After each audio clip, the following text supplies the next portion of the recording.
Hari ini saya penuh semangat membaca berita mengenai sebuah tantangan yang diberikan Menteri Koordinator Bidang Kemaritiman dan Investasi Luhut Binsar Panjaitan kepada para pengkritik utang negara.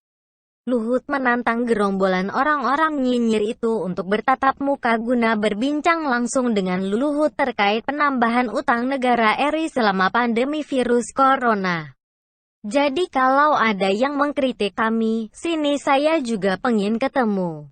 Jadi jangan di media sosial saja. Nanti ketemu kami ngomong. Enggak usah ngomong di TV, ketemu saya sini. Nanti dia kasih angkanya. Saya tentara walaupun bukan lulusan ekonomi saya bisa jawab itu. Tapi jangan rakyat dibohongin. Saya ini tentara, jadi belajar juga dari anak-anak muda yang mengerti.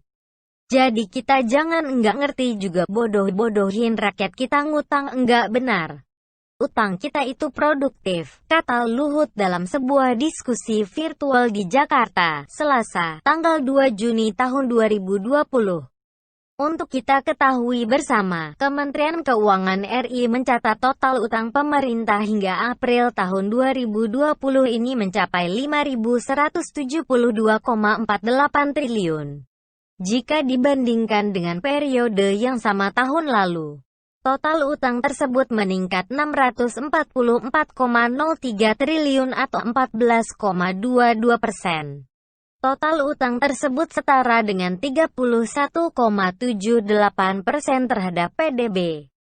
Angka itu masih dalam batas aman dalam Undang-Undang Keuangan Negara Nomor 17 Tahun 2003 yang menetapkan batas maksimal rasio utang pemerintah sebesar 60% dari PDB.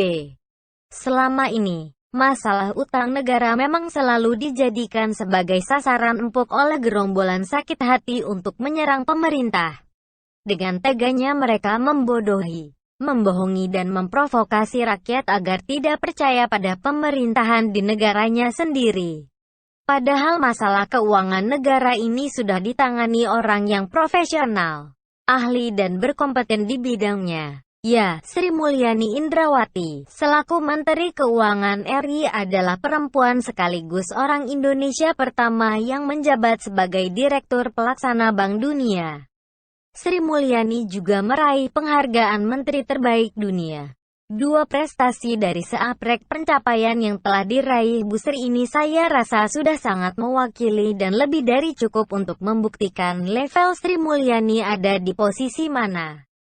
Luhut memang tidak menyebutkan siapa sosok orang yang ditantangnya. Tapi kita toh sudah tahu sama tahu siapa sajakah para gerombolan yang selama ini hobi nyinyirin masalah utang negara. Adalah seorang Fadlizon yang bulan April tahun 2020 lalu mempertanyakan kebenaran batasan rasio utang terhadap PDB 60%. Itu apakah masih benar untuk dijadikan sebagai patokan batas aman bagi perekonomian Indonesia? Fadlizon mempermasalahkan hal itu lewat tulisannya di medsos yang memprovokasi rakyat. Hati-hati. Utang kita sudah melampaui batas aman, tulis Fadlizon di akun Twitternya @fadlizon, Selasa, tanggal 14 April tahun 2020. Fadlizon justru memakai pendapat mantan Menteri Koordinator Bidang Kemaritiman Rizal Ramli yang menyatakan jika batas aman rasio utang Indonesia yang tepat saat ini adalah 22% dari PDB. Bukan 60%. Sampai di bagian ini, Fadlizon sebetulnya sedang mempertontonkan kebodohannya sendiri. Saat Fadlizon mempertanyakan dan mempermasalahkan kebenaran Undang-Undang Keuangan Negara Nomor 17 Tahun 2003, yang mengatur tentang batasan rasio utang terhadap PDB 60% yang selama ini dijadikan sebagai patokan batas aman bagi perekonomian Indonesia. Itu artinya Fadlizon sedang menghina dirinya sendiri selaku pimpinan di Badan Kerjasama Antar Parlemen DPR RI. Sekaligus melempar kotoran ke muka kolega-kolega Fadlizon di DPR selaku perancang dan pembuat undang-undang di Indonesia. Fadlizon mengingkari tugas dan tanggung jawabnya serta kolega-koleganya di DPR yang selama ini bertugas menjadi pembuat dan pengesah UU. Undang-undang dibikin dan disahkan sendiri. Ujung-ujungnya disanggah dan disangkali sendiri. Cuma orang yang hati dan pikirannya error yang mampu melakukan hal bodoh semacam ini. Dari sini terbukti dengan sendirinya tujuan Fadlizon memang ingin membodohi, membohongi dan memprovokasi publik. Aktivitas Fadlizon sebagai wakil rakyat sejak dulu sampai sekarang ya memang seperti ini. Bukannya memberikan inovasi dan terobosan positif pada negeri ini. Fadlizon malah nyinyir dan bikin puisi nyap-nyap sana-sini. Sementara itu, Rizal Ramli sendiri adalah menteri pecatan yang sampai sekarang masih belum bisa legowo menerima kenyataan pahit yang sudah menimpa hidupnya. Rizal Ramli, seorang pria yang merasa paling pintar di dunia justru kalah telak segalanya dari seorang perempuan Indonesia bernama Sri Mulyani. Itu poinnya. Pertanyaannya sekarang adalah, bergunakah orang-orang seperti Fadlizon dan Rizal Ramli ini untuk bangsa dan negara? Jika April tahun 2020 lalu, Justinus Prastowo selaku staf khusus Menteri Keuangan bidang komunikasi strategi sudah langsung memberikan tanggapan sekaligus penjelasan yang benar untuk mematahkan perhitungan ngawur Fadlizon. Dalam tulisannya di Twitter pribadinya @prastowo, simak penjelasan Justinus yang sangat jelas dan gamblang menunjukkan kebodohan dan kebohongan Fadlizon ini.